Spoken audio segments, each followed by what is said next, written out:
Mag-relax naman kayo, i-treat nyo ang mga bugbog nyong katawan. At ang perfect way to do it, masahe. Pero syempre, dun sa walang extra service, samahan nyo ako, i-recommend ko ang favorite massage place ko sa Metro Manila. Ito yung Tuwi Thai Massage, located sa D. Tuazon, corner Maria Clara sa Quezon City. Matagal na akong suki dito at binabalik-balikan ko dahil sa maraming rason.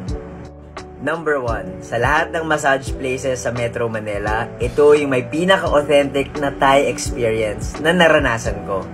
Parang feeling ko, same lang kapag nagpapamasahe ako sa Bangkok. Number 2, malinis at may privacy. Located sa second floor yung massage area at separated ang mga rooms. Bago ka nila paketin, bibigyan ka ng slippers at bibigyan ng warm wash ang iyong mga paa.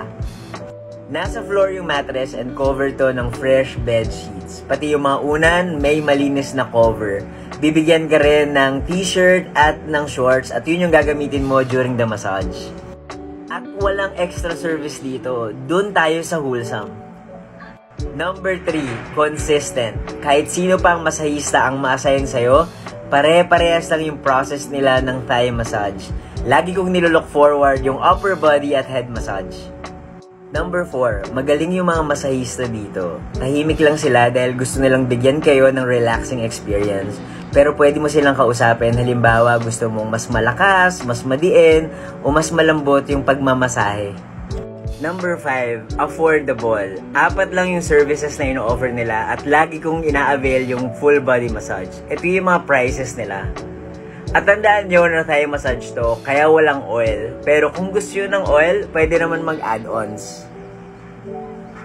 Open sila everyday from 12 noon at last call ng 10:45 PM. Pero make sure na i-strategize nyo yung pagpunta nyo dahil madaming pumipila dito at tax sila every weekends. Lalo na kapag gabi. Hindi to sponsored po talagang highly recommended ko lang yung Tuwi Thai Massage. Sa totoo lang, kakabisita ko lang sa kanila kagabi at ang ganda pa rin ng experience ko. Kaya naisipan kong i-share ko lang sa inyo.